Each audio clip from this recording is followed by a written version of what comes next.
네, 오늘부터 이제 첫 강의를 시작하겠습니다. 우리가 살다 보면 참 인생이 어렵다. 아니면 내 인생은 참 행복하구나. 뭐 이 둘 중에 하나겠죠.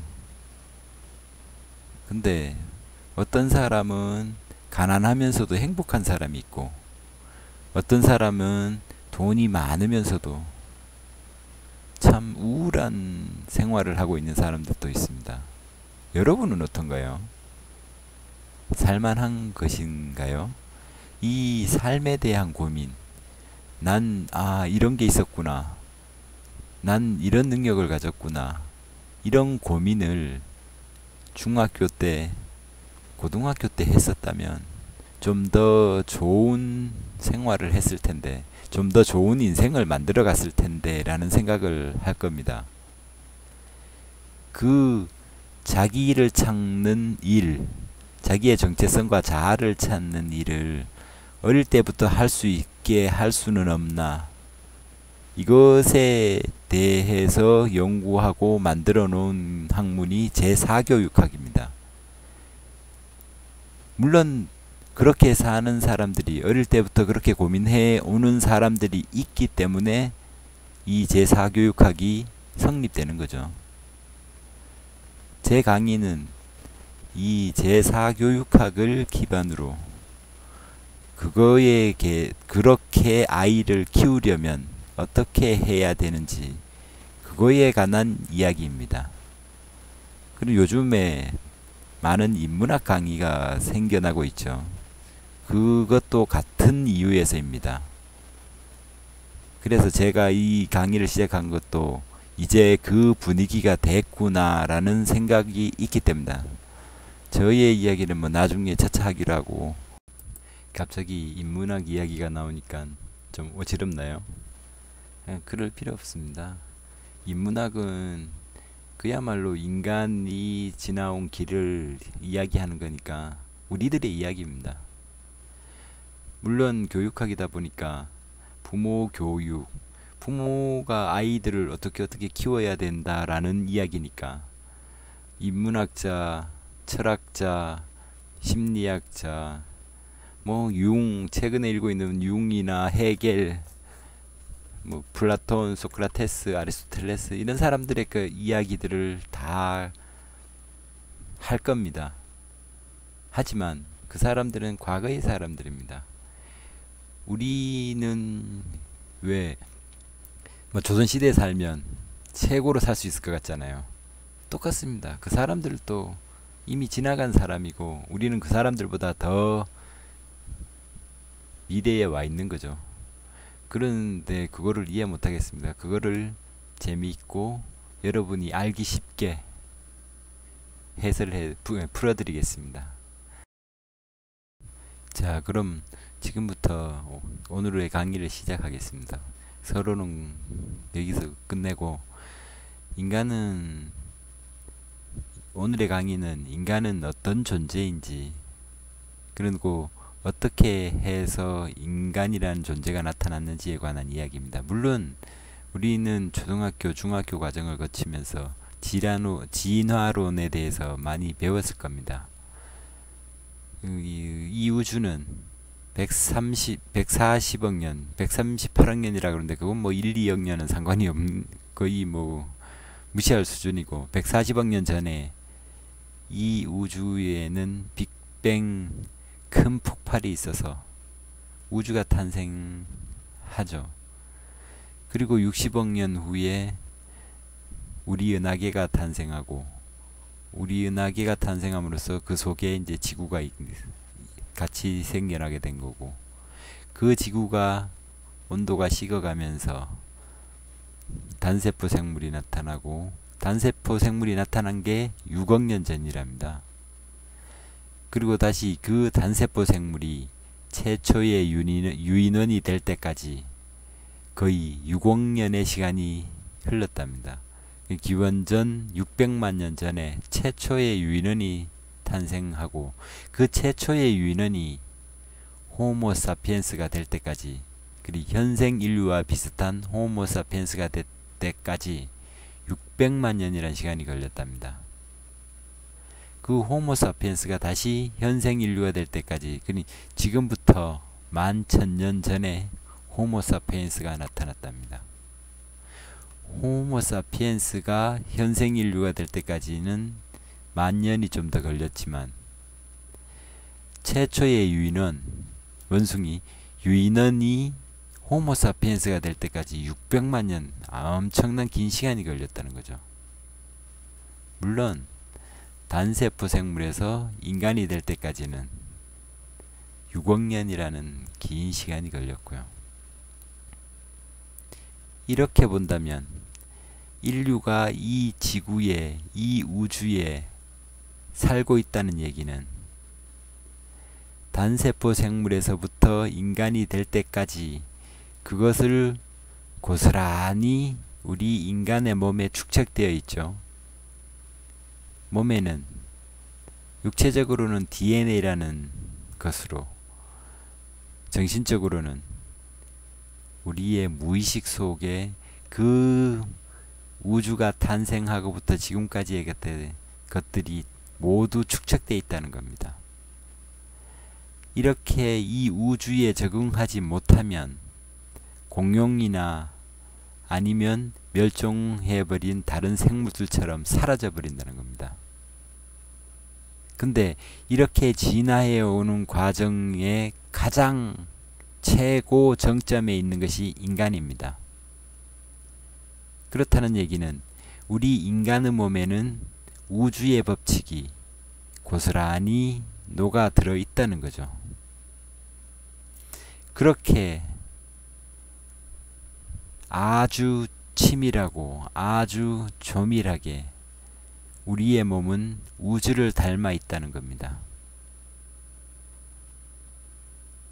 나도 우주를 닮아 있고 여러분도 우주를 닮아 있고 우리의 아이들도 그대로 닮아 있다는 겁니다.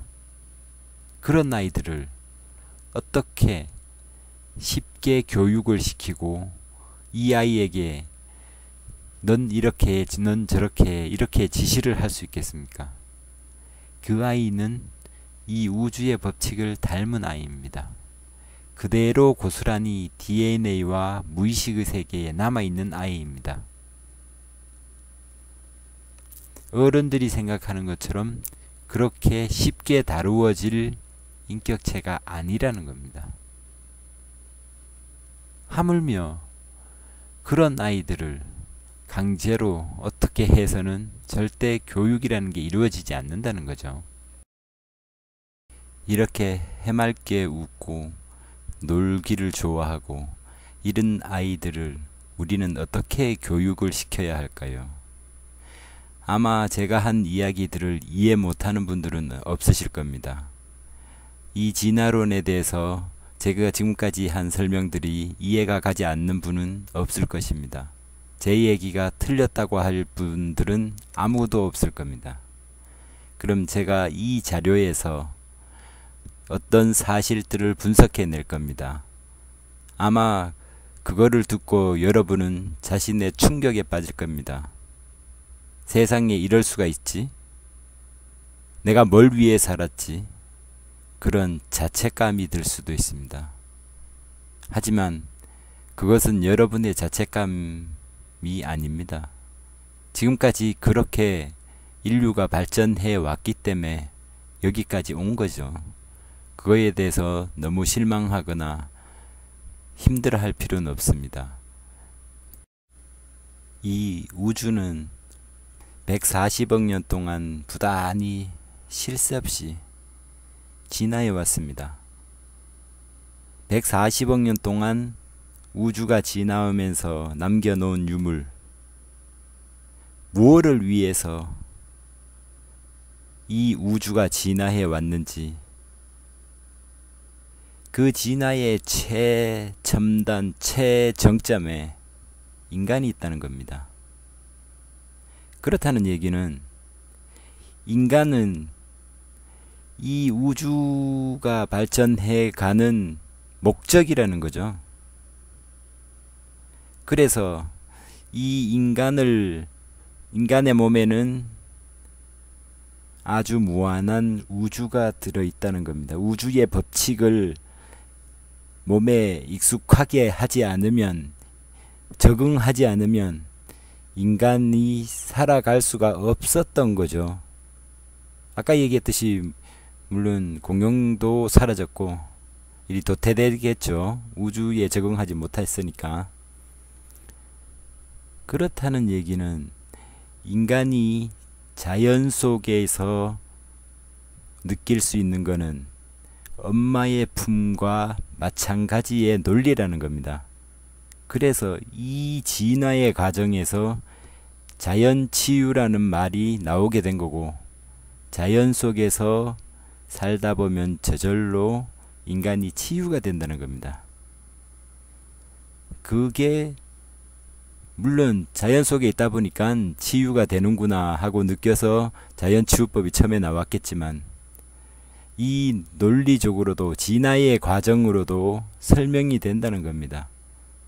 그래서 인공적인 것에 대해 음식이라든지 아니면은 이 집 같은 경우도 자꾸만 자연과 익숙한 소재로 바꾸어 가지고 자연 친화적인 소재, 인간은 인공적인 거에 길들여진 게 얼마 안 된다는 겁니다. 문명 세계가 문명이 발달한 것도 몇천 년밖에 안 됐는데 하물며 그런 인공적인 것에 익숙할 리가 없죠. 왜? 우주에 적응해 가면서 진화해 왔으니까. 그것이 곧 자연이니까. 그래서 이 자연 치유법이 나온다는 겁니다. 좀 더 하나 더 분석해 볼까요? 이번에는 종교에 대해서 이야기해 보겠습니다. 물론 이 얘기를 하면 제가 사람들에게 맞아 죽을 수도 있지만, 어차피 전 교육학자고 인문학 쪽을 강의하는 사람이기 때문에 이런 것도 있구나라고 이해하십시오. 자, 이 우주가 이렇게 쭉 진화해 왔는데 가만히 보니까 인간이 가는 길이, 인간을 두고 지금까지 140억 년 동안 쭉 진화해온 과정이 인간을 위해 어떤 절대자의 설계가 없었으면 이 인간이 탄생할 수가 없다고 보는 거죠. 인간이 어떤 절대자에 의해서 계획된 플랜에 의해서 그 길을 가고 있다고 믿는다면 인간 다음으로 진화해 올 동물은 없어야 합니다. 근데 지금 호모 사피엔스가 나타난 이후 11,000년 만에 현생 인류가 만들어졌습니다. 10,000년, 20,000년이 지나면 또 다른 인류가 만들어질 수 있다는 얘기겠죠. 그러면 유일신은 인간을 멸종시킬 것 같다는 종말론이 나오는데, 이렇게 본다면 진화론과는 전혀 별개의 얘기가 되어버리죠. 여러분이 처음 제가 얘기했을 때 그 진화의 과정을 인정한 거를 뒤엎어야 된다는 거잖아요. 그 말이 안 된다는 거죠. 그리고 또 하나는 유인원이 인간이 될 때까지, 그럼 600만 년 전인데 그 600만 년 전에는 인간이 최고의 진화의 정점에 있는 게 아니었다는 겁니다. 그럼 그때는 유인원이 절대자의 플랜이었을까요? 이런 문제로 또 반론이 제기되기도 합니다. 여기에서 또 하나를 분석해 낼 수 있는 것은 이 인간이 곧 우주다라는 이야기하고, 인간이 살아있는 이곳이 곧 극락이다, 그리고 인간이 부처가 될 수 있다, 이런 말로 인해서 또 하나의 종교가 탄생하는 거죠. 그렇게 또 자기 속에 우주가 있고 그 우주를 찾는 것, 자신의 자아를 찾는 것, 그게 또 그 종교로 승화돼서 뭐 부처가 될 수 있다. 이렇게 해서 또 불교가 탄생하는 거죠. 그러면 인간은 과연 부처가 될 수 있을까요? 부처라기보다는 자신을 발견하는 거죠. 제가 이 종교 이야기를 하는 이유는 아이들이 성장 과정과 이제 교육학적으로 따져보면 아이들이 어떤 자신의 자아를 찾아가고 자기의 정체성을 찾아가야 되는데 종교로 인해서 한꺼풀 씌워진다는 겁니다. 종교의 눈으로 세상을 바라보게 되고 그렇게 되면 자신의 생각으로 이 세상을 살아가기란 힘들죠. 왜 우리가 결혼할 때 보면 그 한꺼풀이 씌워져야 사랑에 빠진다 라는 말이 있듯이 그 한꺼풀 씌워진 상태에서 세상을 본다는 겁니다. 그렇게 되면 자기의 주관으로 살아가야 할 인간이 인간 스스로가 자기 내면의 것을 개발해야 될 인간에게 한꺼풀 씌워진 인간을 만들어 놓는다는 겁니다. 그래서 또 다른 사고방식을 만들 수 있다는 거죠. 종교를 믿지 말라는 게 아니라 어떤 아이가 그 생각을 확립했을 때 자신의 판단에 의해서 믿게 하라는 거죠. 태어나서부터 바로 한꺼풀 씌우게 하지 말고 자기의 생각이 어느 정도 완성되었을 때 그 아이를 자기의 선택에 의해서 믿게 하라는 이야기입니다. 종교를 무시하는 이야기가 아닙니다. 그리고 제가 이 이야기를 15년, 6년 전부터 해왔습니다. 처음에 이제 자기 주도적 학습으로 사람들에게 애들을 공부시키지 마세요. 애들을 놀리세요. 충분히 놀리는 것은 아이 두뇌를 발달시키는데 아주 효과적이고 좋은 방법입니다. 라고 말했을 때 사람들은 전부 저를 보고 미쳤다고 얘기했죠. 선생님, 그거는 현실을 모르는 이야기입니다. 지금 부모들이 얼마나 가르치는데 우리 애만 뒤쳐져요. 그런 사람들이 태반이었습니다. 저는 미친놈이었죠. 그렇게 이제 처음에 아이들 공부시키게 되면 정신적으로 스트레스를 받아서 그 정신병에 시달릴 수 있습니다. 어떤 불안과 스트레스로 인해 심한 충격을 외상 후 스트레스처럼 심한 충격을 줄 수 있습니다. 그리고 뭐 게임을 시키지 마세요. 그러면 나중에 아이들이 중독이 되고 뭐 비디오 증후군 하면서 많은 이야기를 했습니다. 초창기에.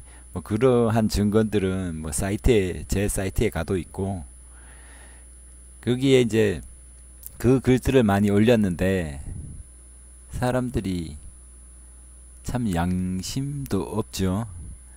지금도 거의 2,200명 정도가 그 사이트에 있는데 제가 글을 올리면 많이 인용합니다. 책 나오는 곳마다 뭐 대부분들이 요즘은 제 이야기가 포함된 것들이 많더라고요.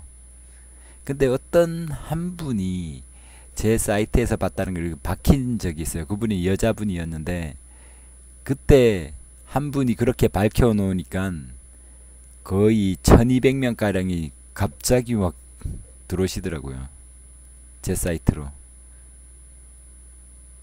그리고 또 뭐 언론에서도 가끔씩 제가 글을 올리면 많이 인용하죠. 제가 그 글을 올릴 때마다 뭐 언론에서도 또 나오니까 그거 보고 뭐 우연의 일치인지 2, 3일 상관으로 올리더라고요. 근데 그거는 뭐 그렇게 중요한 건 아니고 그때 제가 생각한 게 올리지 말자.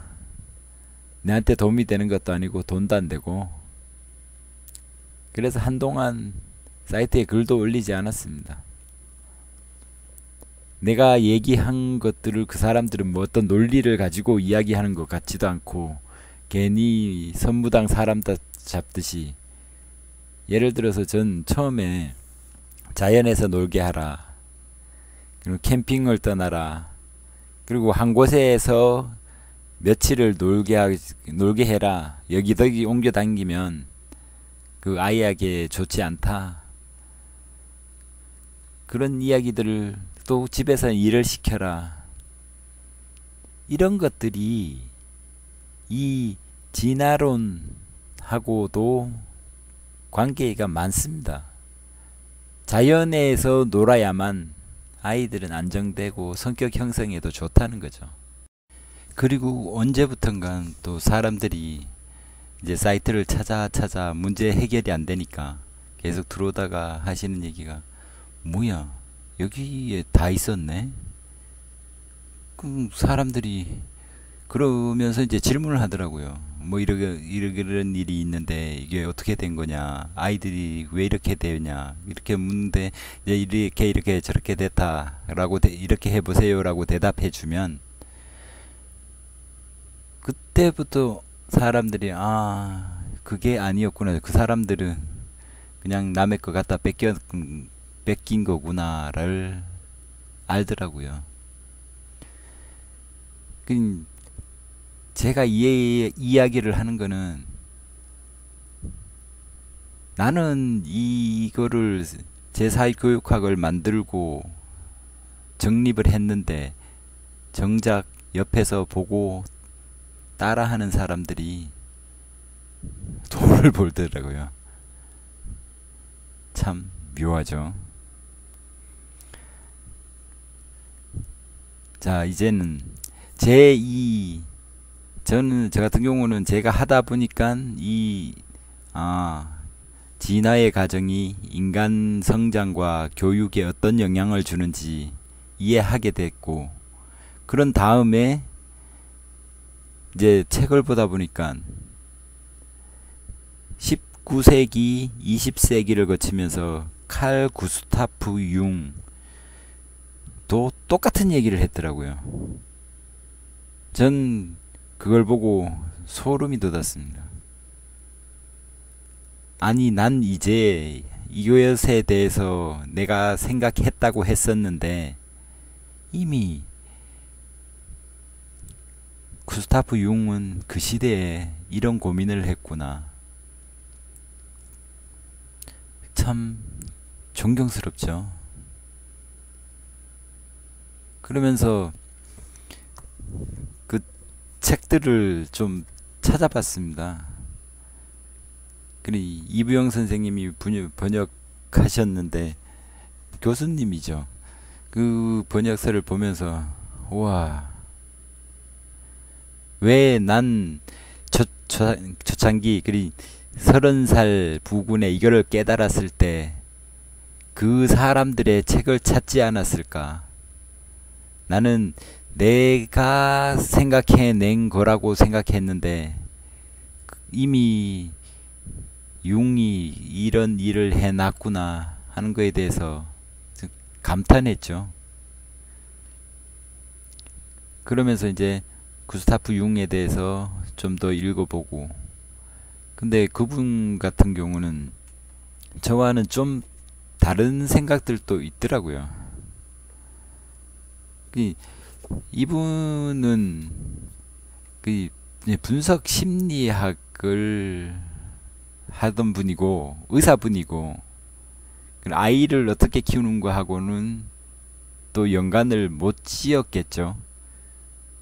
저 같은 경우는 이제 인간이 어떻게 성장하는가에 대해서 굉장히 관심이 있었고, 그분 같은 경우는 이제 의사로서 어떤 처방, 그리고 인간이 어떻게 무의식의 세계와 그 자신의 자아를 형성하는 과정, 이런 것들에 대해서 무한히 생각했겠죠.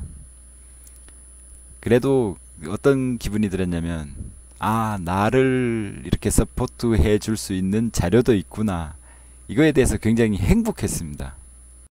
구스타프 융과 그 제4교육학은 그 인간이 이렇게 현대 과학에서 진화론은 아주 기정사실로 인정하고 있습니다.